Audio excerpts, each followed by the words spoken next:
ప్రభువును బట్టి దేవుని సన్నిధిలో సంవత్సరాలు దినాలు దేవుడు కాపాడుతున్న కృపకు ఎంతైనా ఆయనకి రుణస్థలమైంటున్నాం. ఒకరోజు మన జీవితంలో ఉంది అంటే అవకాశం వచ్చిందంటే చాలాసార్లు చెప్పారు, దేవునికి అనుకూలంగా మనము జీవించట. దాని కొరకే పౌలన్నట్లు బ్రతుకుట క్రీస్తే, గలతీ 2:20 ప్రకారం బ్రతికితే అది ప్రభు కొరకే. ఆ జీవితంలో ఉండట ఎంతో ధన్యత. సరే, ఆరాధన విషయంలో ఆరాధనకు వెళ్ళి కొనుపు కీర్తనలు 30.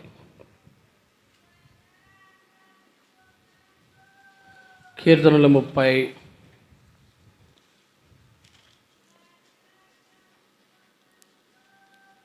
మొదటి, యాక్చువల్గా మొత్తం చదువుకుంటే మంచిది కానీ అన్ని చదువులేం. మొదటి 3 వచనాలు 4 వచనాలు మార్చవచ్చు చదువుకుంటాం. తర్వాత 8, 9 కలిసి చదువుతాం. 8, 9 కలిసి చదువుతాం. యెహోవా నా చేతులు నా విషయం సంతోషింపనీక నీవు నన్ను ఉద్ధరించి ఉన్నావు, అందుకే నేను నిన్ను కొనియాడుచున్నాను.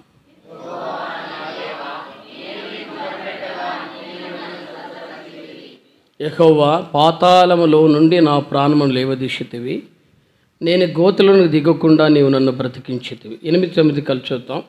యెహోవా నీకే మొరపెట్టి తిని నా ప్రభును బతిమాలుకుంటుని, నేను గోతులను దిగినెడల నా ప్రాణం వలన ఏమి లాభము?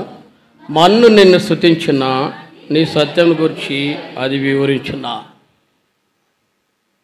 ఈ రోజుల్లో చాలా వరకు దేవుణ్ణి ప్రార్థన చేయటం కానీ ఆరాధన చేయటం కానీ చాలా వరకు చాలామంది తమ జీవితాల్లో కదవు పెదవులు.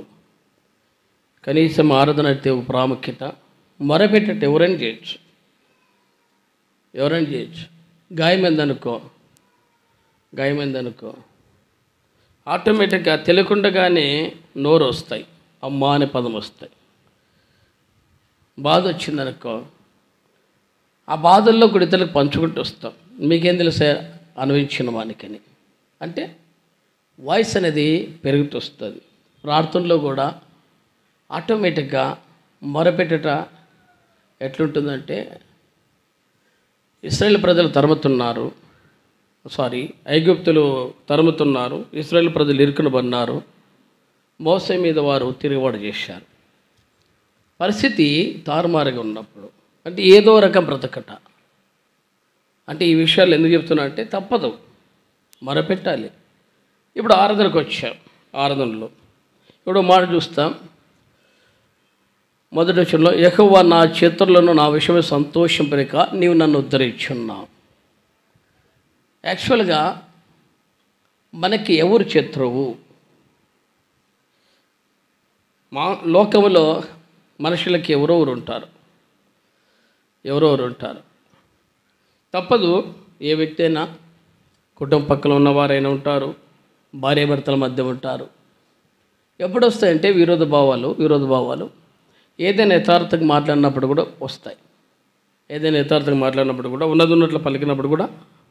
ఫర్ ఎగ్జాంపుల్, కయీను ఉన్నాడు, వారి యొక్క ప్రవర్తన బట్టి కూడా విరోధం వచ్చింది. కయీను హేబేలును చూసినప్పుడు కూడా వారి ప్రవర్తన బట్టి. ఎందుకంటే ఆదికాండం 4వ అధ్యాయం చూస్తాం. ఆదికాండం 4వ అధ్యాయంలో 2, 3 వచనాలు.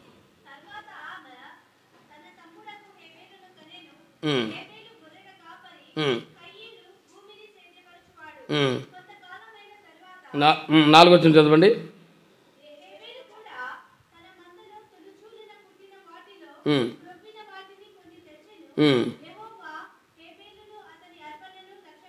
ఐదు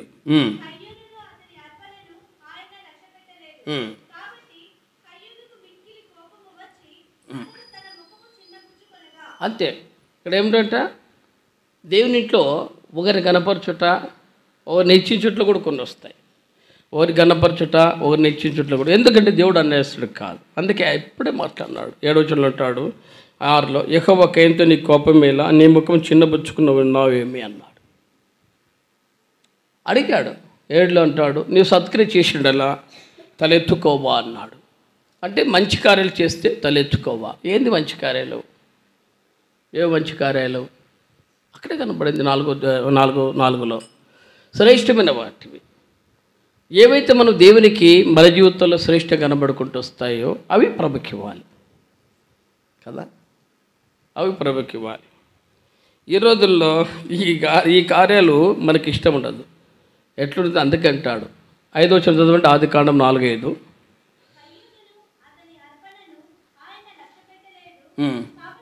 4వ వచనం ఇంకోసారి చదువు.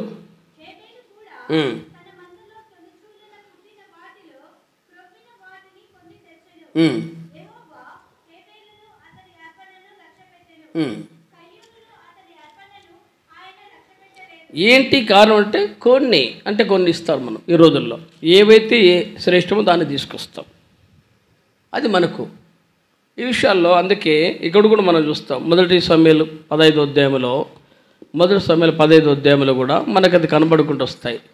1 సమూయేలు గ్రంథం 15వ అధ్యాయం, 1 సమూయేలు గ్రంథం 15వ అధ్యాయం ఏంటంట, 15వ అధ్యాయంలో జ్ఞాపకం చేస్తూ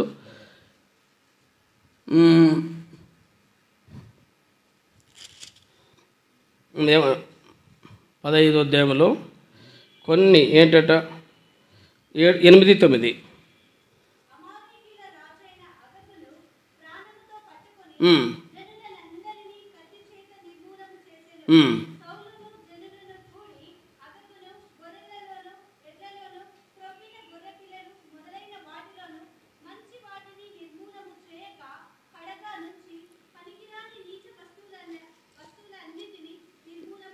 పనికిరానివి ఈ రోజులు ఇచ్చేటి కూడా దేవునికి పనికిరానివి, అవి శ్రేష్టమైనవి మనం పెట్టుకుంటాం. అవి అప్పుడు కనబడుతూనే ఉంటాయి. అప్పుడు కనబడినప్పుడు దేవుడు అడుగుతూ వస్తాడు. అది 4వ అధ్యాయం ఆదికాండంలో కూడా 7-8లో ఉన్నాడు. నీవు సత్క్రియ చేస్తే నీ కోపం ఎందుకు, నీకు విసుగెందుకు, నీకు ఎందుకు అసూయ ఎందుకు అని అడుగుతూ వచ్చాడు. ఈ రోజుల్లో మన జీవితంలో ఎప్పుడు విరోధం వస్తుందంటే కొన్ని మంచి కార్యాలు, కొన్ని విరోధ కార్యాలు ఎక్కడైతే కనబడుతూ వస్తుంది. ఇంకా ప్రాముఖ్యమైన విరోధం ఎక్కడా? అందుకంటే 30 కీర్తన 30 వచనంలో అంటాడు, యెహోవా నా చేతుల్లో నా విషయమే సంతోషింపనేక, నీవు నన్ను ఉద్ధరించి ఉన్నావు. ఈ లోకంలో ఉన్న శత్రువులు ప్రాముఖ్యంగా ఎదుర్కోవచ్చు కడుగుతాక, కానీ అందుకే అపోస్తుడైన పౌలు రోమీయులకు రాసినప్పుడు ఒక మాట సత్యం చెప్పాడు. 5వ అధ్యాయం అపోస్తుడైన పౌలు రోమీయులకు రాసిన పత్రిక 5వ అధ్యాయం మనము శత్రులమై ఉండగా చదవండి.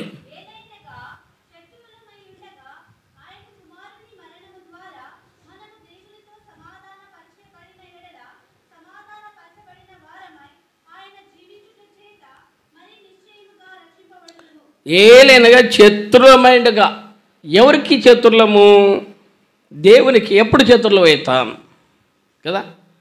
మామూలుగా అయితే మనసులైతే కనబడతాయి, మనుషులకైతే కొన్ని కనబడతాయి. ఎందుకంటే ఇప్పుడు మనం చూసాం ఆదికాండం 4వ అధ్యాయంలో కయీను స్వభావము, ఏబేలు స్వభావం. 1 సమూయేలు 15వ అధ్యాయంలో కూడా చూసాం. అమాలేకులు పూర్తిగా నాశనం చేయి, నిర్మూలన చేయి, కనికరం చూపొద్దు అన్నాడు. మనం ఇప్పుడు చూసిన ప్రకారము శ్రేష్టమైనవి కొన్ని పెట్టుకొని పనికిరానివి, నీచమైనవి నిర్మూలన చేశాడు సౌలు గారు. దీన్ని బట్టి దేవుని యొక్క అర్పణల విషయాల్లో కానీ, దేవుని యొక్క కార్యముల విషయాల్లో కానీ సౌలుతో అదే మాట్లాడుతూ వచ్చాడు. దేవుడు అదే మాట్లాడుతూ వచ్చాడు. ఆజ్ఞ అదే 15వ అధ్యాయం 1 సమూయేలు 22లో మాట రాయబడింది. 15వ అధ్యాయం 22 చదవండి.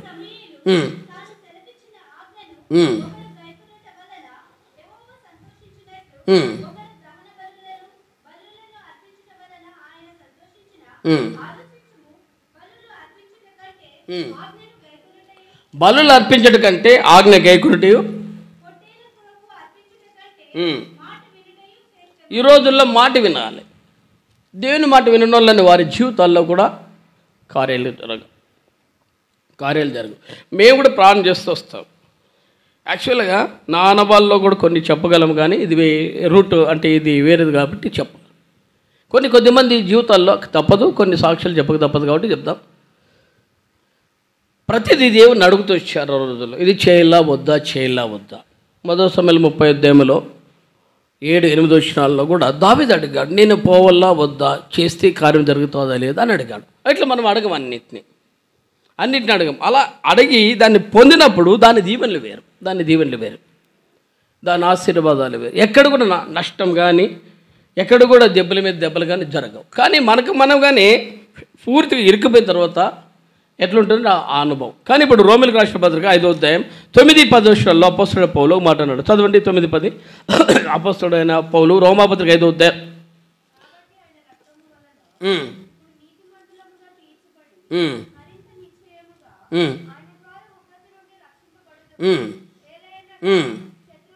శత్రులమైండగా ఆయన కుమారుని మరణం ద్వారా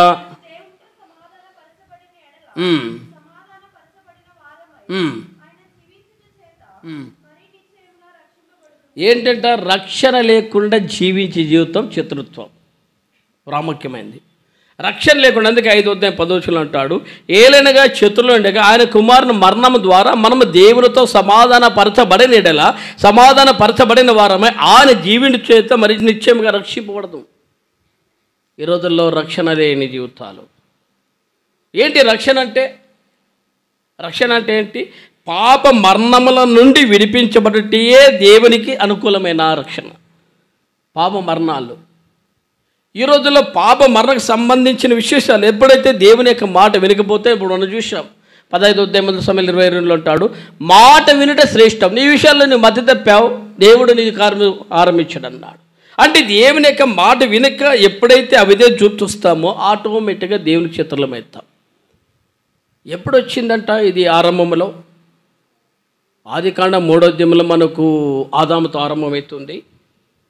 కానీ ఇంకా దానికి ముందు దేవునికి విరోధంగా ఉంటున్న వ్యక్తి అపవాది. ఎప్పుడైతే అపవాది యొక్క చేతి కింద మనము దానికి లోబడుకుంటూ వస్తామో ఆ లోపంలో ఎప్పుడైతే, అందుకే అంటాడు అపోస్తలుడైన పౌలు రోమిలకు రాసిన పత్రిక 5వ అధ్యాయం 12-13 వచనాల్లో, అపోస్తలుడైన పౌలు రోమిలకు రాసిన పత్రిక 5వ అధ్యాయం 12-13, ఒక్క మనిషిని ద్వారా పాపం ద్వారా మరణము,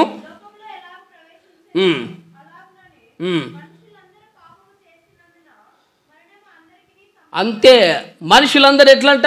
ఆటోమేటిక్గా ఆదాములో నుండి అతని యొక్క లక్షణాల్లో నుండి పుట్టిన మనుషులందరూ తెలిసినా ఆటోమేటిక్గా పాపులే. ఎందుకంటాడు, ఒక మనిషిని ద్వారా పాపము ద్వారా మరణము లోకములో ఎలా ప్రవేశించను అలాగుననే మనుషులందరూ పాపం చేసినందున అన్నాడు. ఎలా పాపములుగా మార్చబడుతూ వస్తారు? రోమ 3:23 రాయి ప్రకారం మనుషులందరూ కూడా ఏ భేదంలో అందరూ పాపం చేసి దేవుడు అనుగ్రహించి మహిమను పొందలేకపోతున్నారని పౌలు అన్నాడు. అంటే ఏ భేదం లేదు, తారతమ్యత లేదు. ఎప్పుడైతే పాప జీవితంలో మనల్ని నిలబడిపోతుందో, మాట ద్వారా కావచ్చు, క్రియ ద్వారా కావచ్చు, ఆలోచన ద్వారా కావచ్చు, తలంపుల ద్వారా కావచ్చు, ఆఖరికి దేవుని సన్నిధిలో నిలవలేని స్థితి ఎప్పుడైతే వస్తుందో మనకు తెలుసు. ఫర్ ఎగ్జాంపుల్ ఆదాము ఎన్నేళ్ళు ఉన్నాడో దేవునితో, ఎప్పుడైతే దేవుని యొక్క మాట వినక 3వ అధ్యాయం 6వ వచనం ప్రకారం అతడు కూడా తినెను అనే మాటని ఎప్పుడైతే కంప్లీటెడ్గా నెరవేర్చబడిందో, ఎప్పుడైతే అది నెరవేర్చబడిందో అప్పటికే దేవుని సన్నిధి నుండి అతడు కొట్టివేయబడ్డాడు. అందుకే 3వ అధ్యాయం 9లో అంటాడు, ఆదికాండం 3వ అధ్యాయం 9 చదవండి. ఆదికాండం దేవుడైన యెహోవా ఆదామును పిలిచి, 8వ వచనం చదవండి. 3వ అధ్యాయం.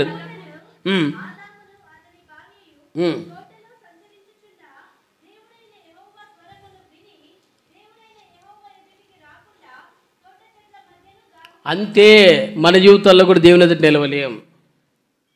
మన జీవితాల్లో దేవుని నిలవలేని స్థితి ఎప్పుడైతే వస్తుందో వారిలో ఏ ఆరాధన ఉండదు, ఏ ప్రార్థన ఉండదు, ఏ జీవితం ఉండదు.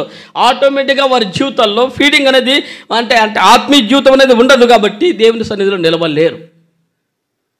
అంటే అర్థం ఏంటంటే రోమా 5:12 ప్రకారము ఒక మనిషి ద్వారా పాపం ద్వారా లోకంలోనికి మరణం ఎట్లా సంప్రాప్తమైందో ఆ మరణం యొక్క క్రియలు ఆదాములో నుండి మనకి ఎట్లయితే వచ్చిందో అప్పుడే దేవునికి విరోధాలుగా మార్చబడ్డాం. దేవునికి సపోజ్ కయ్యూనికి ఏబేలుకి వారు శ్రేష్టమైన చేశారు, ఇతడు శ్రేష్టమైన చేయలేనప్పుడే అతనిలో కోపం వచ్చి అతని మీద అంటే ఏబేలు మీద విసపు చూపిగాక అతను చంపేందుకు తన సమాధానం లేదు. రెండవది, ఎప్పుడైతే సౌలు దేవుని సన్నిధి నుండి మరి అతనికి సన్నిధి నుండి మరి త్రోసివేయబడ్డాడో అప్పటికి ఆయనకు అర్థమైంది నేను దేవుడు నన్ను విడిచిపెట్టాడు. అందుకంటాడు మొదటి సమయాలు 18వ అధ్యాయంలో చూడండి. మొదటి సమయాల గ్రంథం 18వ అధ్యాయంలో వచ్చిన చెప్పమా 12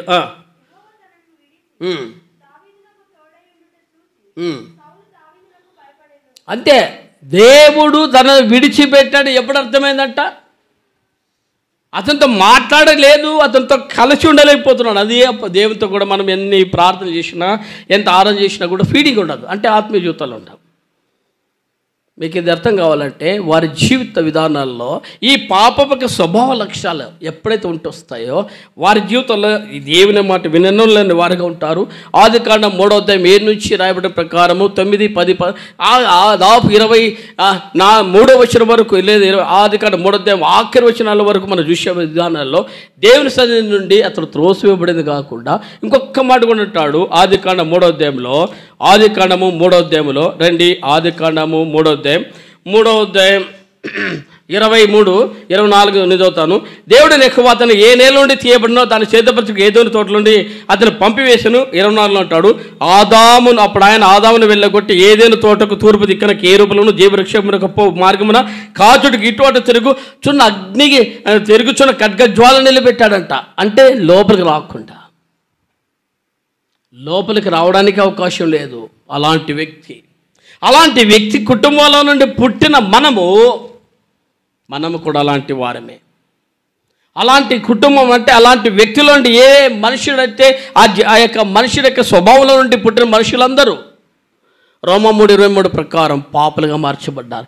ఎప్పుడైతే పాపులుగా మార్చబడతారో రోమా 5:8-10 ప్రకారం దేవునికి శత్రులమైపోతాం, విరోధులుగా ఉంటున్న ఈ వ్యక్తిని దేవుని సన్నిధిలో నిలవడానికి అందుకంటాడు 30 కీర్తనలు అంటాడు నా యెహోవా నా చేతుల్లో సంతోషింపక నీవు నన్ను ఉద్ధరించున్నావు. ఆ చేతులు లేదంటే ఉద్ధరించుట అపాది చేతుల్లో నుండి లేదా శత్రుకి చేతుల నుండి విడిపించమన్నప్పుడు అని సంతోషం ఎట్లుంటుంది తెలుసా? ఎలా ఉంటుంది? మన ఫారెన్ కంట్రీలో ఇండియా వాళ్ళు ఫారెన్ కంట్రీకి సంబంధించిన ఒక వ్యక్తిని చంపేశారు. ఇది అంటే ఇండియాకి సంబంధించిన విషయం. ఇండియా వాళ్ళకి కేసు పెట్టారు. అంటే వాళ్ళు అక్కడ సరైన చేసుకున్నారు. మళ్ళీ పోలీస్ కస్టడీలోకి తీసుకున్నారు ముగ్గురిని. ఇప్పుడు వాళ్ళకి కనీసం బెయిల్ కూడా లేదు. ఏదైనా కేసు వాదించుకుంటుంటే లాయర్లు కూడా ఉండొస్తాడు చెప్పండి. వాళ్ళు కూడా పోని ఒకవేళ కొద్దిమంది దేని బట్టి ఉండి మరి ఐక్యరాజ్య సమితిలో ఒకటి వస్తుంది, ఐక్యరాజ్య సమితిలో వస్తుంది. ఆ సమితిలో నుండి మామూలుగా మాట్లాడుకోవడానికి మనకు కూడా ఒకటి వచ్చిన వాళ్ళు చెప్పారు, మీరు ఏ పరిస్థితుల్లో వచ్చినా కూడా దీని విషయాలు మేము జాలి చూపము. కారణం అంటే మా దేశస్థుని ఇంకొకడు ఈ దేశంలో వచ్చి ఏమన్నా ఉంటే కేసు పెట్టవచ్చు, కానీ చంపేశాడు. కాబట్టి మేము ఆ వ్యక్తికి ఇప్పటి వరకు వాళ్ళు ఎంత మాటకి మన వాళ్ళు పోయి రిక్వెస్ట్లు పెట్టుకుంటూ వచ్చినా ఇంతవరకు రీజన్ రాలేదు. అంటే వాళ్ళకి స్వేచ్ఛ రాకుండా వచ్చింది.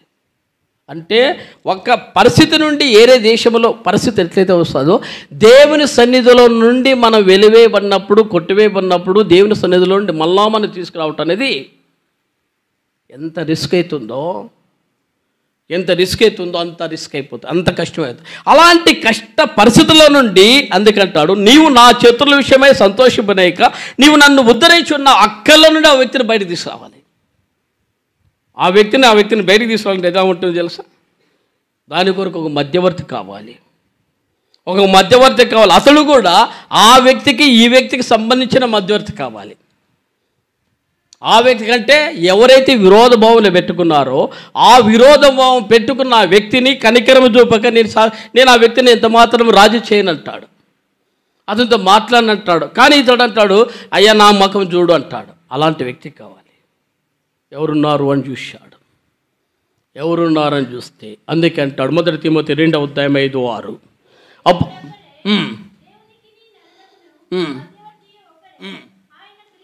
దేవునికి నీ నరులకును మధ్యవర్తి ఒకడే, ఆయన క్రీస్తు యేసు అను నరుడు. ఏంటట? దేవునికి నరులకును మధ్యవర్తి ఒకడే, ఆయనే క్రీస్తు యేసు అన్నాడు. అంటే ఆ వ్యక్తి నరుడుగా మార్చబడ్డాలి కదా. ఈ రోజుల్లో ఈ భావం అర్థం కాక ఇది తెలియక ఎట్లంటాడంటే, ఈ రోజుల్లో ఇంకా మనకి దాపు వరల్డ్ లెవెల్లో 830 కోట్ల జనాభా పైన ఉన్నారన్నారు. అంటే ప్రపంచ జనాభాలో 830 కోట్ల పైన దాపు 265 దేశాలు ఏమున్నాయన్నారు ప్రపంచంలో. అంటే ఇంచుమించు కొన్ని దేశాల్లో సగటు జనాభా తక్కువ, మన ఇండియాలో దాపు 145 కోట్ల జనాభా పైన ఉందన్నారు.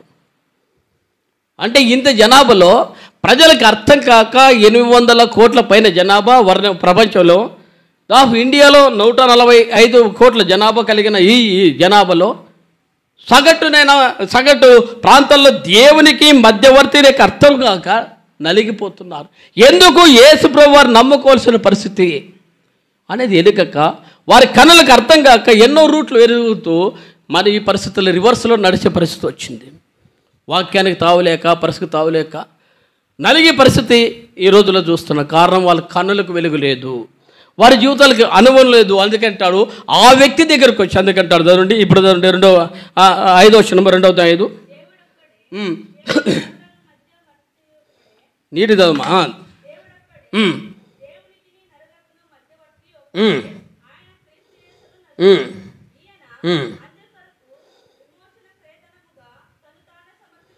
ఆయన అందరి కొరకు, ఏ భేదం లేదు, అందరి కొరకు, ఆల్ వరల్డ్ లెవెల్లో ప్రపంచంలో ఉంటున్న వ్యక్తులందరి కొరకు. ఇక్కడ ఇండియానే కాదు లేదా ఇంకొక రాష్ట్రం అని కాదు, ఇంకో దేశం అని కాదు, నల్లోడు తెల్లోడని కాదు, కానీ భాష అని కాదు, కానీ ప్రాంతం అని కాదు, కానీ అందరి కొరకు ఆయన తన్ను తాను అర్పించుకోవాలి. ఏమని? పాప విమోచన కొరకు అర్పించుకోవాలి, పాప యొక్క రక్షణ కొరకు అర్పించుకోవాలి, తన్ను తాను అర్పించుకోవాలి. అందుకే ఆ యొక్క మూల నిబంధన రక్తం. అందుకే అపోస్తలుడైన పౌలు ఎబ్రీ రాసిన పత్రిక 9వ అధ్యాయంలో అపోస్తలుడైన పౌలు ఎబ్రీ పత్రిక 9వ అధ్యాయంలో ఆ మాటను వివరిస్తూ జ్ఞాపకం చేస్తూ వచ్చాడు. 8వ అధ్యాయం 12 నుంచి, మేకల ఎక్కి కోడ ఎక్కి రక్తంతో కాక తన స్వరక్తంతో ఒక్కసారే పరిశుద్ధ స్థలంలో ప్రవేశించను. ఏలనగా మేకలెక్కి ఎడ్లెక్కి రక్తమును మైలు పడిన వారి మీద ఆవు దూడ బూడిద చల్లటయు ఆవు బూడిద చల్లటయు శరీర శుద్ధీకరణ కలుగునట్లు వారి పరిశుద్ధ పరిచిన నిత్యుడగా ఆత్మ ద్వారా తను తాను దేవునికి నిర్దోషులుగా అర్పించుకుని క్రీస్తు రక్తం నిర్జీవ క్రియలను విడిచి జీవముల దేవుని సేవించటకు మీ మనసాక్షిని ఎంతో ఎంతో ఎక్కువగా శుద్ధి చేస్తుంది. ఎప్పుడైతే యేసు ప్రభు దగ్గరికి వచ్చి, అందుకని నిత్యుడగా ఆత్మ ద్వారా తన్ను తాను దేవునికి నిర్దోషులుగా అర్పించుకున్న క్రీస్తు రక్తం అంటే పాప సంబంధమైన జీవితంలో నుండి, విరోధ భావములైన వారిలో నుండి మనం విడిపించడానికి నిర్దోషమైన వ్యక్తి బలార్పణ చేయాలి. ఆ బలార్పణ చేయడానికి ఎలా ఉంటా ఆయన అంటాడు, నిత్యుడగు ఆత్మ ద్వారా తన్ను తాను దేవునికి నిర్దోషిగా అర్పించుకున్న క్రీస్తు రక్తము నిర్జీవ క్రియలను విడిచి జీవముల దేవుని సేవించడానికి మనల్ని తీసుకొచ్చింది. అది అర్థం కాక ఎన్నో రూట్లు వెతికి పరిస్థితుల్ని రివర్స్లో తీసుకొచ్చి మన మీద వ్యతిరేకత తీసుకొచ్చే పరిస్థితి తీసుకొచ్చారు ఈ రోజుల్లో. అదే కానీ అర్థమైతే, అందుకంటాడు పరశురారు గారు, అదే కానీ మాకు పక్కకి తెలిసింటే మాకు ఈ యేసుప్రభు వారిని పూజలు అంటే పెట్టెలో పెట్టి పూజ చేసేవారమండి అన్నారు. పెట్టెలో పెట్టి పూజ చేసేవారు. కారణం ఏంటి తెలుసా? ఆయన నిత్యుడైన దేవుడు, పరిశుద్ధుడైన దేవుడు. అలాంటి దేవుడు మన కొరకు బలార్పణ చేయబడుతూ వచ్చాడు. నెంబర్ 1 పాయింట్ ఇది. ఎప్పుడైతే బలార్పణ చేయబడుతూ వస్తుందో ఆ రక్తము ఎవరైతే కడగబడుతూ వస్తారో, ఒప్పుకుంటూ వస్తారో వారు ఏంటంట మరి 14వ వచనం ప్రకారం నిర్జీవ క్రియలు విడిచిపెట్టి అంటాడు. అంటే పాప సంబంధమైన క్రియలు ఆటోమేటిక్గా వదిలిపోతూ వస్తాయి. కారణము ఇప్పుడు మనము ఆయన చేత కొనబడిన వారం. ఆయన చేత ఏర్పరచబడిన వారు. అందుకే అంటాడు ఏర్పరచబడిన వంశము, రాజు లేని యాజక సమూహము అంటాడు. చదవండి 1 పేతురు 2:9-10.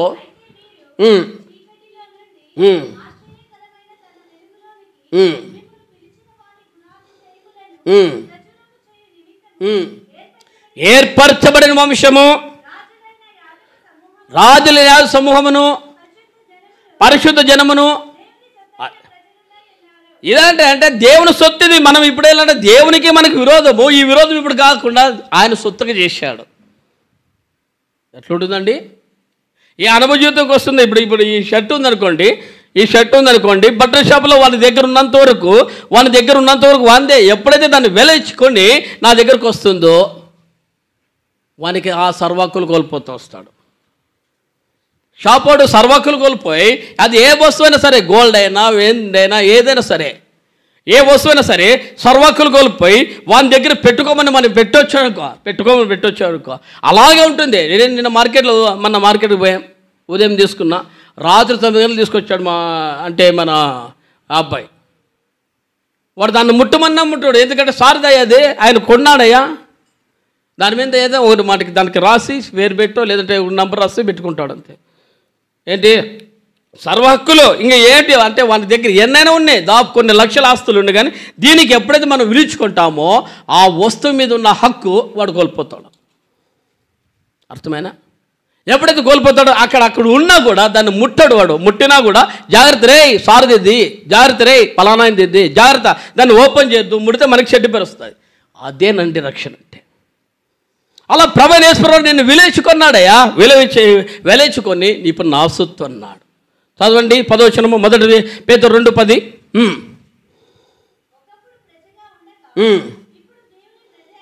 ఇప్పుడు దేవుని ప్రజ అయితిరి,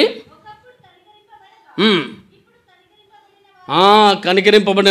1 పేతురు 2:10. అపోస్తలుడైన పేతురు, అదేనా?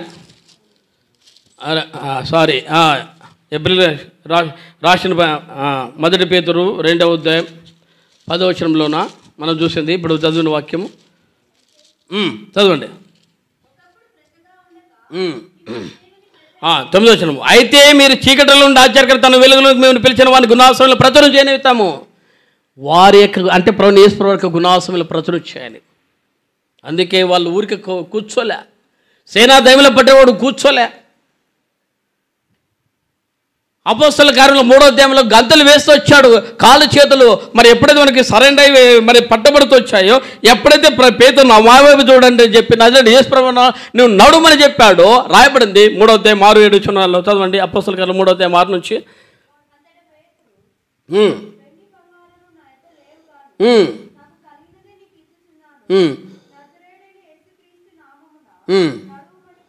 చెప్పి లేవనెత్తెను, వాని పాదములను చీలి మండములు బలము పొంది లేచి నడిచి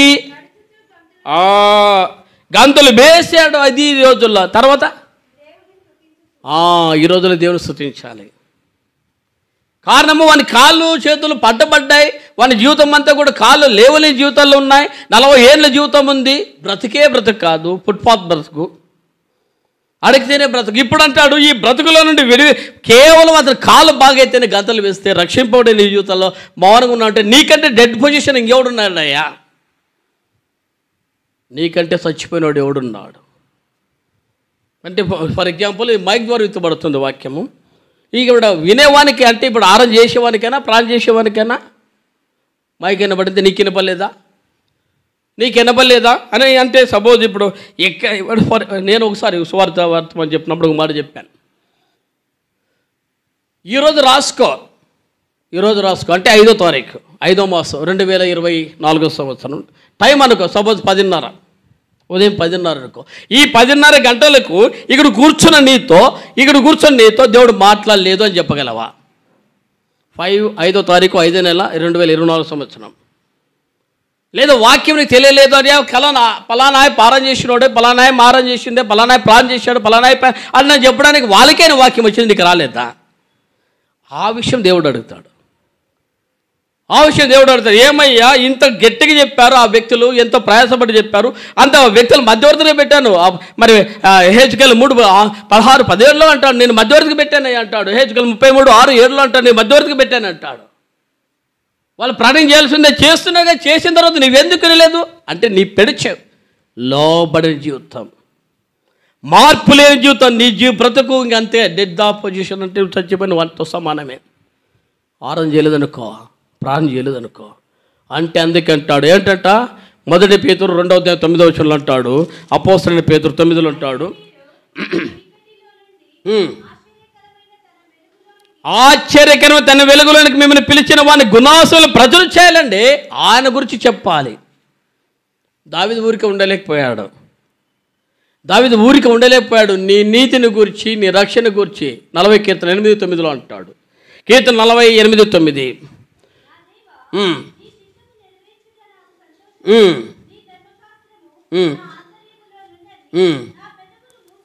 నా పెదవులు మూసు కనుక మహాసమాజములో నీతి సువార్తని ప్రకటించున్నానని నేనంటిని. యెహోవా, అది అంటే యెహోవా నీకు తెలిసి, నీకే తెలుసు. ఈ మాట చెప్పగలమా? దేవుని ఎదురు చెప్పగలమా? మనుషుల ఎదురు చెప్పగలమా? కాబట్టి నీ బ్రతుకు ఎలాంటిది? నీ బ్రతుకు శత్రు చేతులు పట్టబడ్డ ఉపాచేతుల బానిస బ్రతుకు అక్కడి నుండి విడిపించినప్పుడు. అబ్రహాం లింకన్ ఆయన అమెరికా ప్రెసిడెంట్గా ఉన్నప్పుడు ఆయన అందరినీ చూడ్డానికి ఇట్లా రోడ్లో వస్తూ ఉంటే, ఆయన వెహికల్లో వస్తూ ఉంటే వెలివేస్తూ వచ్చారంట. మార్కెట్లో ఒక వస్తువుని వెలివేసినట్లు వెలివేస్తుంటే ఏంటి ఆయన నిలబడి చూశాడు. ఆయన ఏంటి ఇక్కడ ఏందో వేలంపాట పడుతుంటే, లేదండి ఇక్కడ ఒక మనుషులు వేలంపాట పడుతున్నారు. ఏంటి మనుషులు వేలంపాటట, ఏంటి ఇది ఆశ్చర్యంగా ఉందని దిగాడు. దిగి చూస్తే మనుషుల్ని నిలబెట్టి వేలంపాట పడుతున్నారు. యవనస్తులైన ఆడపిల్లల్ని, మగపిల్లల్ని వేలంపాట పడుతున్నారు. వృద్ధులు తీసుకొస్తే చాలా అద్మాన పరిస్థితులు పడేస్తున్నారు. అంటే పశువుల్లో మనం బాగున్నప్పుడు ఎట్లా చూస్తామో, బాగలేనప్పుడు ఎట్లా పక్కన పడిస్తామో, అంటే ఇంకెక్కడ పరిస్థితి తీసుకొస్తాం అలాంటి పరిస్థితి. అప్పుడు చూసాడు ఏంటంటే, నీగ్రో వారు వీళ్ళండి, నీగ్రో వారు వీళ్ళ బ్రతుకు బానిస బ్రతుకు. వీళ్ళు ఎవరైనా సరే వేలం పాటలు పాడుకోవచ్చు, రూపాయితో మొదలుకొని, లేదంటే ఎంతైనా పాడుకుంటే వాడిని బట్టి వాడు ఇంకంతే. సపోజ్ వాడిని ఒక వేలం పాటలు పాడాడు అనుకో, అందరికంటే ఎక్కువ పాడితే ఏం మాట్లాడకూడదు, కట్టుబట్లతో అట్లాగే వెళ్ళిపోవాలి. ఏమి చేస్తున్నాడు అనకూడదు. వాడు ఇంటికి పోయిన తర్వాత కూర్చో, లేయ్, ఇలా ఉండు, అంతే. సరెండర్ కావాలి పూర్తిగా. అప్పుడు చూశాడు అబ్రహాం లింకన్. దానికి ఒక పార్లమెంట్లో కమిటీ ఏర్పాటు చేసి వ్యతిరేకత ఎంత వచ్చినా, ప్రజల మధ్య నుండి వ్యతిరేకత ఎంత వచ్చినా, అంటే పార్లమెంట్లో ఎంత వ్యతిరేకత వచ్చినా మేము ఈ చట్టం ఒప్పుకోం, మేము ఈ చట్టానికి ఒప్పుకుంటే మాకు ఇలా మరి మాకు బానిస బ్రతుకు చేసేవాడు ఎవడు, వాళ్ళకి ఇంత పని చేసేవాడు ఎవడు, మేమే చేసుకోవాలా, మేము కసు నొక్కాలా, మేమే సామాన్లు కొడగల, లేదా మేమే బట్టలు ఉతకాలా. వీడు కేవలం ఏదో 100 రూపాయలకి 50 రూపాయలకి వాడుకుంటాం, వాడు ఇంకా ఫుట్పాత్ బ్రతుకు వాడి మమ్మీ వాడుకుంటాం. కానీ ఒప్పుకోలే లింకన్ గారు. ఒప్పుకోక దానికి ఒక చట్టం సవరణ చేసి ఇలాంటి వారికి స్వతంత్రత కల్పించి వారికి చట్టం తీసుకొస్తే వారికి ఉండే సంతోషం ఎట్లుండో తెలుసా? అక్కలో నుండి, అంటే ఎక్కడైతే బానిసగా ఉన్నాడో ఆ ఇంట్లో నుంచి వాడు విడుదల పొందుతుంటే, ఆ ఇంట్లో వాడు విడుదల పొందుతుంటే వాని జీవితం ఎట్లుండో తెలుసా? ఈ రోజు నుంచి నీ బానిస కాదు, నాకు ఒక హక్కు వచ్చింది. అమెరికా ప్రెసిడెంట్ అబ్రహాం లింకన్ దానికి చట్టాన్ని అమలు పరిచాడు. ఇక నేను స్వతంత్రుడయ్యా, నీకు ఏమాత్రం నేను బానిస కాదు, నువ్వేమని చేసుకోమని బయటకు వస్తుంటే ఎంత సంతోషం ఉంటుందో తెలుసా? పాప మరణంలో నుండి కూడా బయటకు వస్తే అదే సంతోషం ఉంటుంది. ఇది నెంబర్ 1 పాయింట్. ఆ మరణంలో నుండి జీవులు దాటించుటే దేవుని చిత్తం. దేవుని సేవించడానికి సజీవుడని అందుకంటాడు. ఆశ్చర్యకరమైన తన వెలుగులోనికి వీళ్ళు పిలిచిన వాని గుణాసాలు ప్రజలు చేయనిమిత్తము ఏర్పరచబడిన వంశమును, రాజుల న్యాయ సమూహమును, దేవుని సొత్తైన పరిశుద్ధ జనమును, దేవుని సొత్తైన ప్రజలుగా చేశాడు. ఇప్పుడు మనం దేవుని ప్రజలమండి. అందుకే ఆ రోజులే దేవుని దాసులు చెప్పేవారు, మనం ఎవరమంటే దేవుని పిల్లలము అన్నారు. మేము ఫలానా క్యాస్ట్ అని చెప్పడానికి ఇష్టపడలేదు. మేము ఎలాంటి వారు అంటే, అయ్యా దేవుని యొక్క రాజ్య వారసులం అన్నారు క్రైస్తవులు అని చెప్పారు.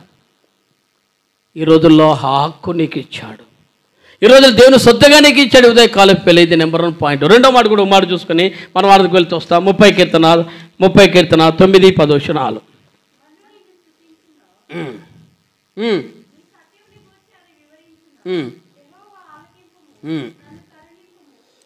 ఇక్కడ అంటాడు 8లో అంటాడు, యెహోవా నీకే మొరపెడుతుని నా ప్రభువును బ్రతిమాలు కొట్టిని, నేను గోతులను దిగినడలా నా ప్రాణం వల్ల నాకు ఏమి లాభము. ఈ రోజుల్లో చాలా మట్టుకు వారధనలో చాలా మట్టుకు చేయలేకపోతున్నారు, ఇంకా దిగిపోతున్నారు. ఒక 5 నిమిషాలు ముగిస్తా, మన టైం అయింది. నేను గోతులను దిగినడలా నా ప్రాణం వల్ల నాకేమి లాభము. ఈరోజు గోతు అంటే మరణం. ఆ మరణపు అంచులు ఎట్లా ఉంటాయి తెలుసా? కేకలు వేస్తూ వస్తారు. ఆ అనుభవంలోనికి వెళ్ళిన తర్వాత మనకు ఒక మాట చెప్దామండి. లూకాసు వార్త 16వ అధ్యాయం 24 వచ్చిన అనుకుంటా. లూకాసు వార్త 16వ అధ్యాయం, లూకాసు వార్త 16:24, 23 నుంచి. బాధపడుచు దూరం నుండి లాజరును చూసి నా యందు కనికరపడి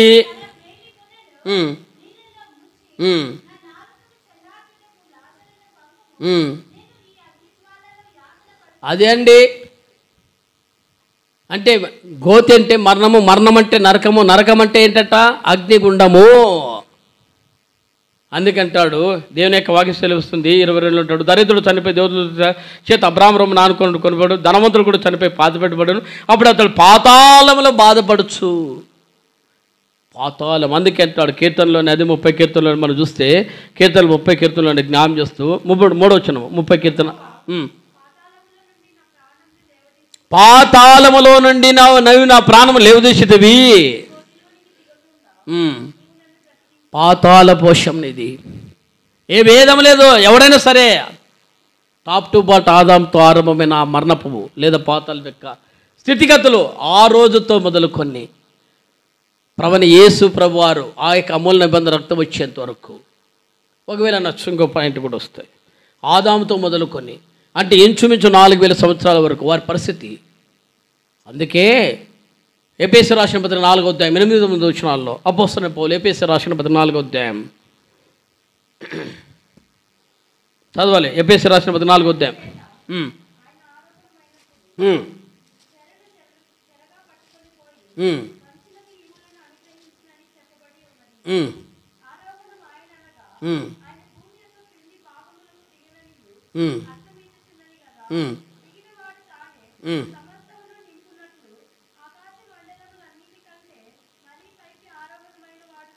ఎలా ఉందంట?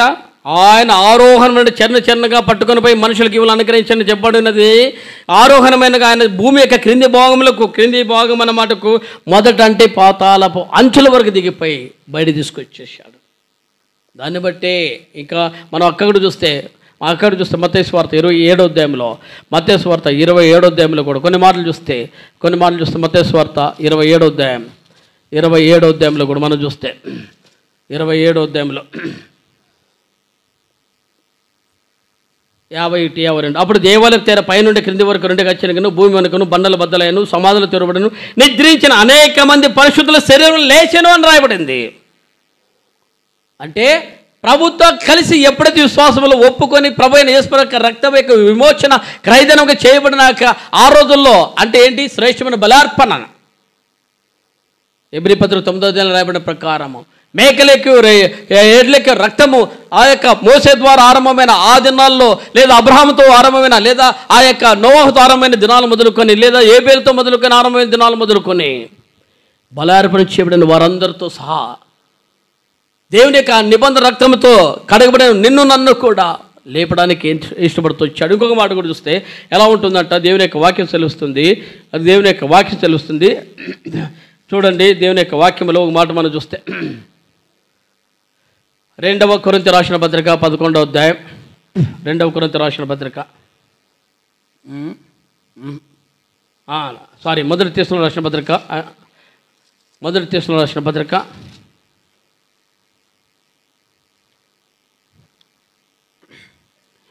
4వ అధ్యాయం ఎలా ఉంటుందంటే 16-17.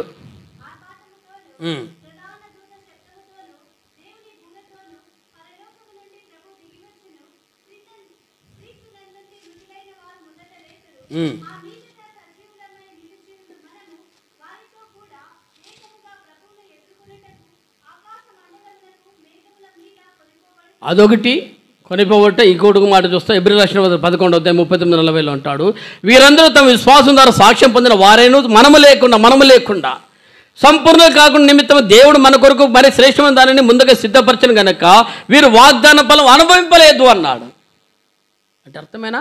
ఎంత కార్యాల్లో మనల్ని పెట్టాడంటే పాతాలను విడిపించేది కాక, అందుకంటాడు వీరందరూ తమ విశ్వాసం ద్వారా సాక్ష్యం పొందిన వారైనా మనము లేకుండా నిన్ను నన్ను కూడా సంపూర్ణ కారంట. కాబట్టి నీ స్థానం ఆ స్థానంలో పెట్టాడు. ఒక పాపి అయిన మనిషినికి ఎంత గొప్ప స్థానాలు పెట్టాడు తెలుసా? కీర్తన 33లో రాయబడిన ప్రకారం 35:3లో, అయ్యా పాతాళములో నీకు స్థుతి లేదు అన్నాడు, మొన్న నిన్ను స్థుతించదన్నాడు. పాతాళ పశువులో ఉన్న నిన్ను తీసుకొచ్చి ఎక్కడ పెట్టాడు? తనతో కూడా కూర్చుండబెట్టడానికి.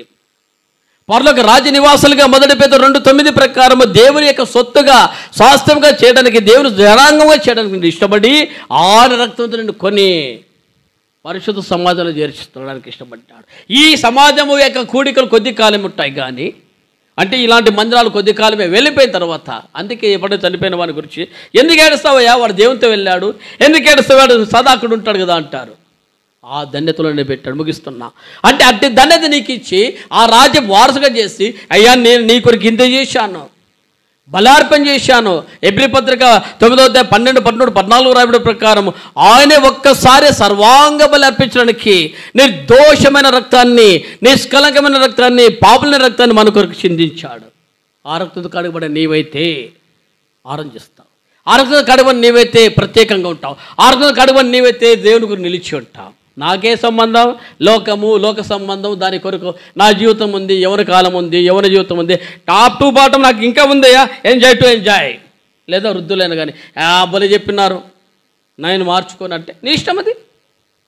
అందుకంటాడు ఏజ్కెళ్ళి 33 అధ్యాయంలో కానీ, అయ్యా అలా చెప్పు, వాడు వినకపోని దాని గురించి ఉత్తరవాది నీవు కావు, చెప్పలేదనుకోని దాని గురించి నిన్ను అడుగుతా. కాబట్టి అడిగే విషయాల్లో నేను ముగిస్తున్నా. ఈ ఉదయకాలపు వేళ ప్రభు నీకు ఆరాధనలో వెళ్ళకపోయినప్పుడు నిన్ను ఎంత గొప్ప స్థానంలో పెట్టాడు. మరణపు చాలు నుండి, పాతాళ పశువుల నుండి విడిపించి మన్ను నిన్ను స్తుతించాలని సత్యం గురించి వివరించనన్నప్పుడు ఆ సత్యంలో నుండి నిన్ను తీసుకొచ్చి నిజమైన వెలుగును పెట్టి నిజమైన రక్షణలో పెట్టి ఇప్పుడు అంటాడు, వీరందరూ తమ విశ్వాసం ద్వారా సాక్ష్యం పొందిన వారిని మనం లేకుండా సంపూర్ణ కాకు నిమిత్తము దేవుడు మన కొరకు శ్రేష్టమైన దాన్ని ముందుగా సిద్ధపరిచాడు. అంటే పరలోక రాజ్య వారసులుగా దేవుడు శుద్ధంగా చేస్తూ ఆ రాజ్య నివాసులుగా నన్ను పెట్టి ఇక్కడ పెట్టి, ఈ స్థానం నీది, ఈ రాజ్యం నీది, ఈ యొక్క అందుకంటాడు యోహాను 14 మీకు స్థలం సిద్ధపరిచా, ఆ స్థలం నేనుండులాగా మరలా నేను వస్తా, నువ్వు కొనిపోతా. ఎలా ఉందంట భక్తులు చెప్పారు, అంటే ఇది నాది ఎట్లయితే రిజర్వ్డ్ అయిపోతుందో అలాంటి స్థానాలు నీకు పెడతాడు. ఇక్కడ ఏదైనా టూర్ పోవాలనుకో, సపోజ్ ఇతర దేశానికి వెళ్ళిపోవాలనుకో, వానికి ముందు నుంచి వీసా, తర్వాత వారికి అన్ని వచ్చిన తర్వాత ఇక్కడ నుంచి పలానా రోజు పలానా ఈ ప్లేన్లో అంటే పలానా విమానాల్లో నీ సీట్ కన్ఫామ్ అయింది అనుకో, అంటే ఒక 3 నెలల ముందు చేసుకుంటావు, 6 నెలల ముందు చేసుకుంటావు, ఆ రోజుకే మీకు ఏంటంటే అంటే రిజర్వ్డ్ పలానా ప్లేట్లో పలానా సీట్ నాది, పలానా దేశంలో నాకు సర్వక్కులు ఉన్నాయి. మరి అంత స్థానం దేవుడు ఒక వ్యక్తికి అంటే ఈ భూమి మీద మనుషులు పెడితే పరలోకంలో నీకు ఆ స్థానం పెట్టాడు. కాబట్టి నువ్వు ఆరాధించవలసిన వాడేటావు. కాబట్టి నీకు అర్థమైతే ప్రభా నేను నీకు శత్రువుని, నిజమే, అపాచేత పట్టబడ్డా నిజమే, నా కొరకు నీవు బలార్పణ చేశావు. అందుకంటే ఎఫెసీ 2వ అధ్యాయంలో అన్ని రకాలుగా మరణంలో నుండి జీవులకు దాటింపజేశావు, పాప జీవితంలో నన్ను వెలుగును తీసుకొచ్చావు. కాబట్టి నిన్ను స్తుతిస్తున్నా, ఆరాధిస్తున్నా. నెంబర్ 1 పాయింట్, నేను పాతాల వశంలో నుండి నీవు నన్ను లేవనెత్తావు. అదే పాతాల్లో మరి లూకా 16:23-24 ధనవంతుడు కేకలు వేశాడు, అయ్యా లాజరు ఒక్క నీటి చుక్క నా కొరకు ఇవ్వయ్యా అన్నాడు. అది కూడా అబ్రాహాముతో పర్మిషన్ కావాలి. ఇవన్నీ నిలవుతాయిన అంశాలు. కాబట్టి నరక ప్రాప్తులుగా నన్ను తప్పించాడు. అక్కలో నుండి నిన్ను తీసుకొచ్చి ఇప్పుడు పెట్టాడు జీవుగా దేవుని సేవించట, జీవులు దేవునితో కలిసి కూర్చొనట, కలిసి ఆ స్థానంలో పెట్టట. ఎలాంటి గొప్ప స్థానం అంటే మనము లేకుండా అన్నమాట. వీరందరూ తమ విశ్వాసం ద్వారా సాక్ష్యం పొందిన వారిని మనము లేకుండా అంటే దేవుడు నిన్ను కూడా గొప్ప స్థానంలో పెట్టాడు. ఎంత స్థానం అంటే అది పరలోక రాజ్యంలో, ఆ పరలోక రాజ్యంలో నుండి నిన్ను పెట్టి ఇప్పుడు నీ వాడయ్యా, ఇదిగో వాడిని ముట్టు అంటాడు.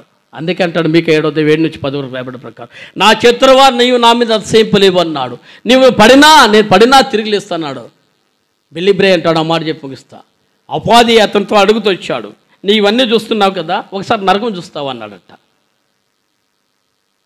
సరే చూద్దాం, నువ్వు ఎన్ని బాగా చెప్తున్నావు, నా దేవుడు గొప్పవాడు, నా దేవుడు గొప్పవాడు, నరకములో నువ్వు ఆ మాట చెప్పగలవు అన్నాడు.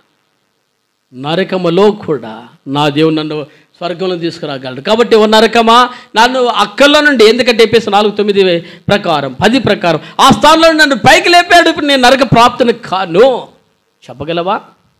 అప్పు నీ వార్తన, అప్పు నీ ప్రార్థనలు, అప్పు నీ అర్పణలు శ్రేష్టంగా కనబడతా. అట్టి తనతి నీకు నాకు ఇచ్చినట్లు ప్రభు చేసిన ఉపకారాలు బట్టి నీ జీవితంలో ఏవే చేశాడు, నేను ఎట్లయితే కొన్నాడు, వెండించుకుంటే మరి ఆ యొక్క మరి అమెరికా ప్రెసిడెంట్ ఎట్లయితే ఆ నిగురవాన్ని విడుదల చేశాడో, చట్టం సవరించాడు, నీ కొరకు చట్టం చేసి, నీ కొరకు ఆయన చేసి నేను ఉన్నాను అని చెప్పి ఆయన ఎన్నిసార్లు పెట్టిన ప్రభును మౌనంగా ఉండొద్దు, ఆనందించే. అందుకే 2 విషయాలు చెప్పుకుంటూ వస్తారేమని, గత దినాల్లో చేయని వారు ఈరోజు చేయండి, గత దినాల్లో చేయని వారు ఈరోజు చేయండి. రెండవది, ఇంకోటి ఎప్పుడు వారు చేయని వారు చెప్తారు.